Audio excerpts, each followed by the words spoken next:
Anwar, boleh ke kalau besok ambil alih ni? Boleh ke? Apa sudah ingat apa? Sudah ingat takbir kerajaan ni orang UMNO je boleh. Sudah. Oh, Datuk Najib boleh.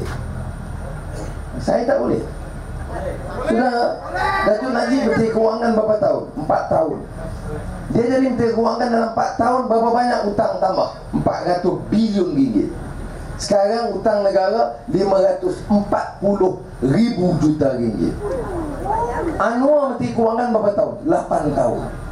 Berapa hutang? Hutang turun. Masa saya Menteri Kewangan, hutang tak tambah. Ya, ini bukan saya kata. Cek laporan Bank Negara. Jangan cek Ketua UMNO bahagian. Kalau cek Ketua UMNO, ya, Anwar ni kianat, dia dah jual negeri dah. Aku sekarang marah. Ya, saya kata sebab itu kita ikut fakta, angka. Jadi boleh. Tok Buah Hadi Awang, dia pernah jadi Menteri Besar Terengganu. Apa bankrupt Terengganu? Tak. Jadi masalah sebab wang royalty UMNO tarik balik. Masa tu mahal tu, tarik balik wang minyak. Sabah dapat, Sarawak dapat, Terengganu tak dapat. Orang UMNO, inilah keadilan. Keadilan apa macam tu?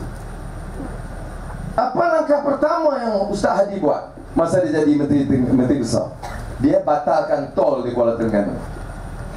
Apa yang kita boleh buat? Kita batalkan tol utara selatan Malaysia. Apa yang kita nak buat? Kita ambil alih saja. Kalau jalan raya Pen Borneo dari Perseluruh sepanjang dari Sarawak sampai ke Sabah, highway itu kita jalankan. Oh, tak ada duit. Siapa kata tak ada duit? Siapa kata tak ada duit? Bankrupt ni siapa kata? Najib kata? Mai debat dengan saya.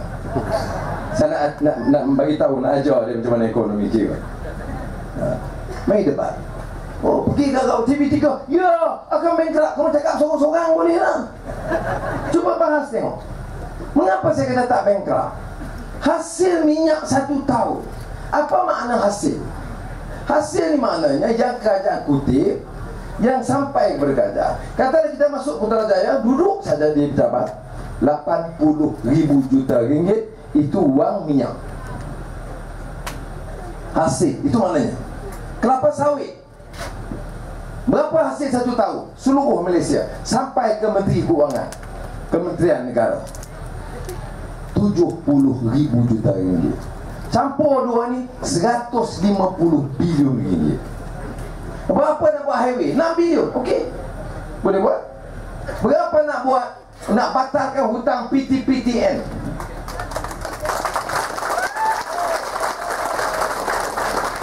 Datuk Najib kata bankrupt.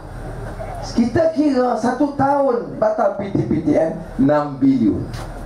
Berapa hasil dari minyak saja? Minyak dengan kelapa sawit 150 bilion. Tak masuk balak, tak masuk cukai pendapatan, tak masuk cukai kilang, cukai korporat, tak masuk lagi. Dua ini saja 150 bilion. Tolak 6 bilion, UMNO kata bankrupt. Ini kira-kira apa ni? Masuk sekolah rendah baliklah. Sebab itu UMNO dia cakap garang macam mana, dia tak berani bahas, dia tak berani debat. Satu dunia negara demokrasi ada perbahasan. Indonesia nak calon presiden semua kena duduk di mikrofon, kena jawab.